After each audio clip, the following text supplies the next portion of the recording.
Brothers and sisters in the Dharma,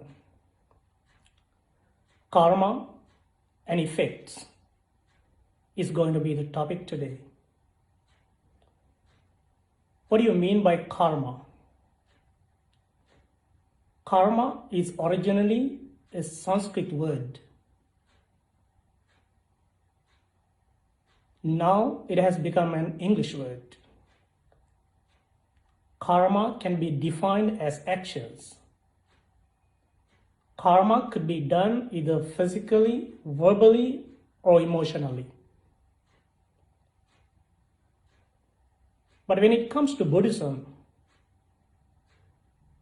to create any kind of karma and to have its effects, you have to have an intention. Without intention, even if you do good or bad karma, it does not have any effects. That's why the Buddha said in Pali, Pali means the language spoken by the Buddha. The Buddha said, Chetanaham bhikkhave kammang vadami. O monks, intention is karma I'm saying to you. So your intention plays a big role to have effects of your karma.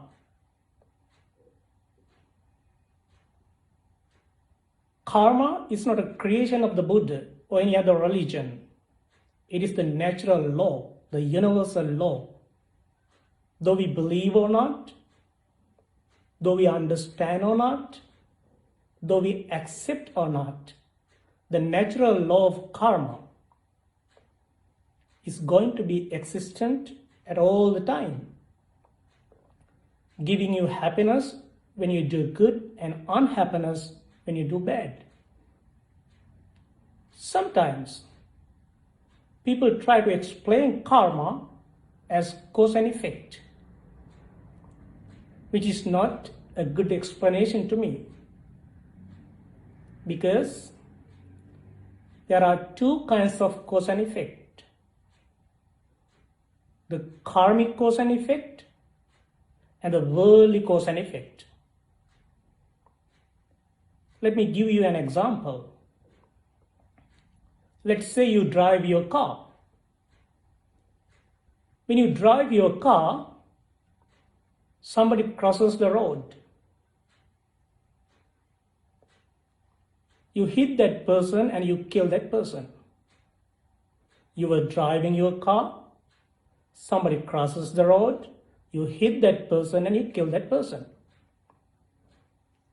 When it comes to worldly cause and effect, in some parts of the world, the family members of the victim, neighbors and friends, are going to go out of their houses and they're going to drag you out of the car. They're going to beat you up, punch you, kick you, and finally they call the police. And you are going to be arrested for killing that person. In this part of the world, we just call 911 and you will be arrested for killing someone. That is worldly cause and effect.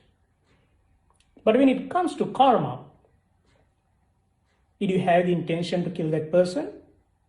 No, you did not. That is karmic cause and effect. Karma is a wonderful subject, and it's a very complicated subject too. That's why once the Buddha said, "O monks, there are 4 things in this world that you should not think too much. If you think too much about those 4, you become deranged, or you're going to go crazy." For your information, in brief, number 1, the power of the Buddha. He got that much power. We can't even imagine how much power the Buddha got. Number 2, the power of your jhana or your supernatural power or the mystic power or absorption. Jhana in Pali and dhyana in Sanskrit.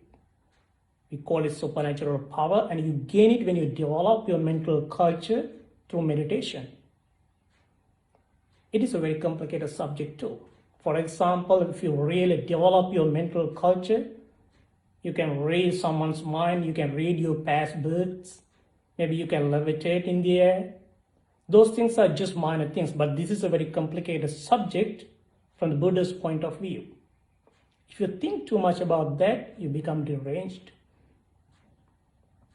And number 3, karma vipaka. Karma, vipaka means effects. It's a very complicated subject too.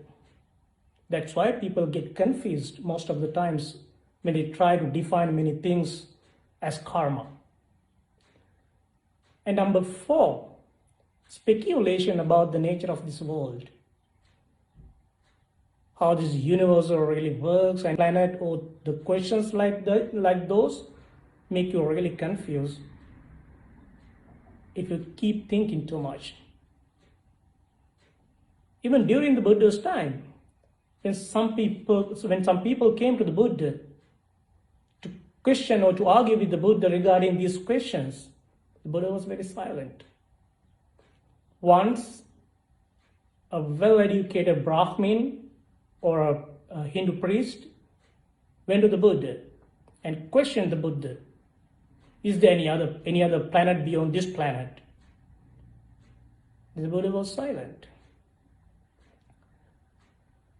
Then he was complaining the Buddha and said he does not know, and he does not want to say he does not know. So after he left, Venerable Ananda, who was the Buddha's attendant monk, questioned the Buddha, why didn't you answer that question? Then the Buddha said, oh Ananda, if I answer that question, he's going to be crazy. If I told him that there is another planet beyond this planet, he's going to ask me, is there any other planet beyond that planet? If I told him there is another planet beyond that planet, he's going to ask me, is there any other planet beyond that planet? So he's going to keep asking these questions and he's going to go crazy. That's why I was silent. So these 4 make you crazy if you think too much. So karma vipaka plays a big role out of those 4. But karma is a wonderful subject. Also, you're not supposed to depend on karma alone. There are many other things that can cause you suffering. Not just karma. The pandemic or the COVID-19 is one of the good examples. It's not your karma. If you just go out and get affected, it's because of your carelessness. You can't just complain karma. There may be some people who get affected because of their karma, but mostly this is just a natural disaster. Tsunami, landslide, flood, tornado, and any other natural disasters, not just karma.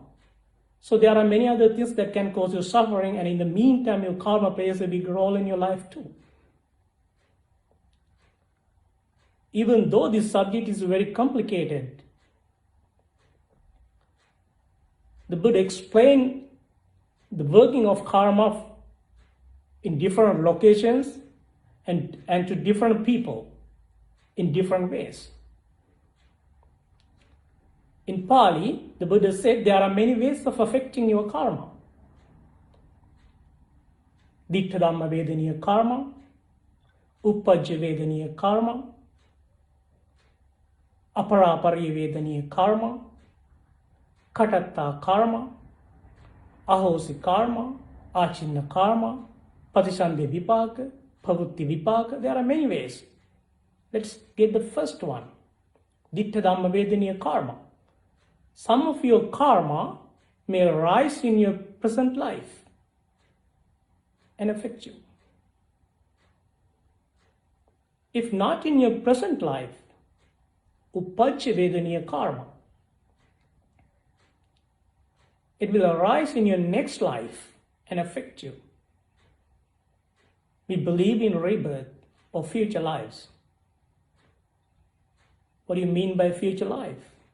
When we die, we leave our physical body here and we take our mental part, our last death conscious thought, our death proximate karma to find another settlement. We call it rebirth or future life. So your karma plays a major role when it comes to your rebirth or future lives too. Upajjavedaniya karma. If not in that way, there's another way of affecting of your karma. Aparapariyavedaniya karma. It will arise from time to time and affect you. If not in that way, katatta karma. It suddenly appears and affects you. You can't even imagine, it just pops up, it just comes out, it just emerges and affects you. Because of this way of affecting of your karma, the Buddha said, Ayyo hutva daso hoti, daso hutva ayyo hoti. Because of this katatta karma, sudden appearance, a king, a noble man, a wealthy man today, or an Aryan today can be a slave tomorrow, could be a homeless tomorrow. A homeless today, a very poor person, or a slave could be a king tomorrow, a very rich person tomorrow because of this way of affecting of your karma. If not in that way, ahosi karma. Ahosi karma is kind of karma that has no longer any potential force. If all the good and bad karma is going to affect us, we can never ever attain nirvana.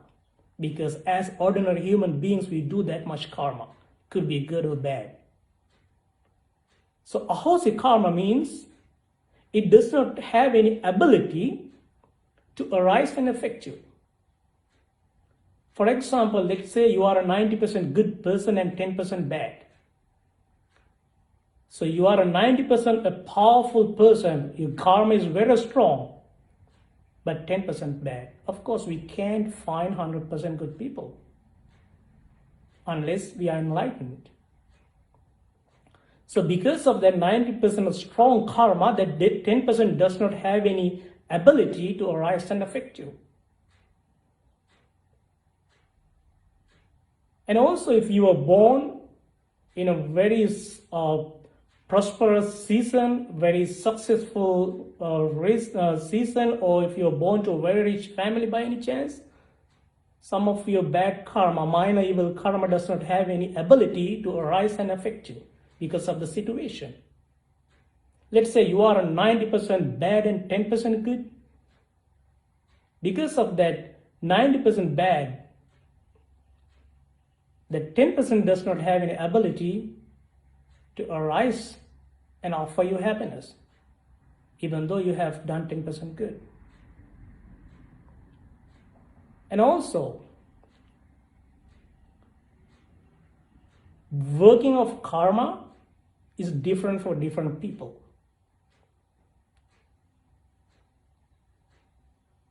Sometimes, let's get an example. Let's keep $100 right here, right by me. By any chance, if a homeless walks in, he will see the $100 bill and he will steal it and walks out. Finally, we see that homeless walking out with a $100 bill. What we are going to do? We call the police. In some parts of the world, he's going to get beat up. And then he's going to be arrested and he's going to go to the state prison for 6 months or 1 year for stealing that $100 bill.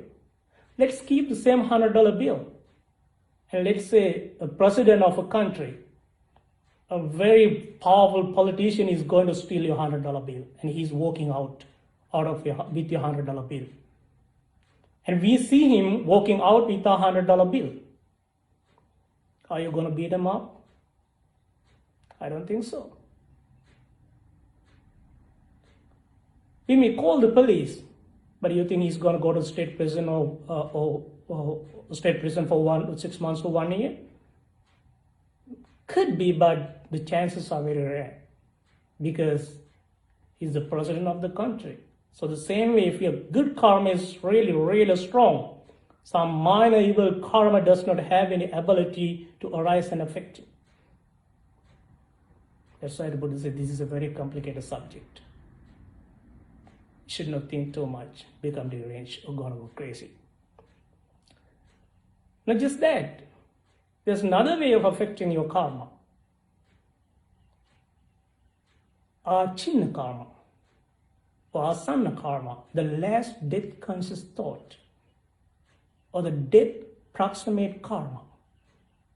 When we die, one of our good karma or bad karma is going to touch us. It is called the last death conscious thought.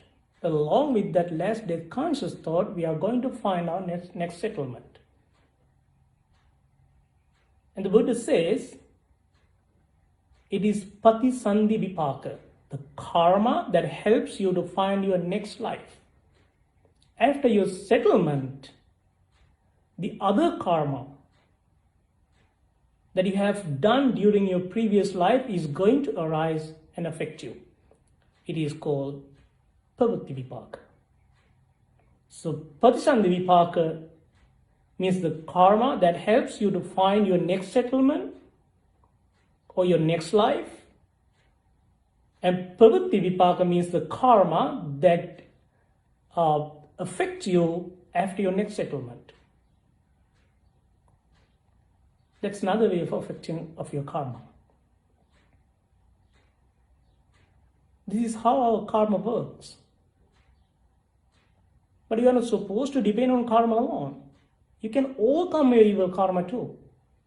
You can overcome your evil karma. In one of the Buddha's teachings, in Anguttara Nikaya, the Buddha gives a very nice example. Oh monks, take a lump of salt, and in the meantime, take a cup of water.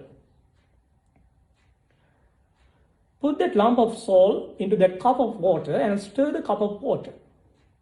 Drink some water out of the cup. The Buddha asked the question, what will be the taste? All the monks were laughing. Oh Lord, it's going to be salty. When you put a lump of salt into a small cup of water, it's going to be salty. And the Buddha asked the question again. Oh monks, let's get the same lump of salt and throw it into a river and stir the river. Drink some water out of the river. What will be the taste? The monks were laughing again. Oh Lord, it's not going to be salty. There's much water in the river. There's much water in the river. That lump of salt can't make it salty. Then the Buddha comes to the point.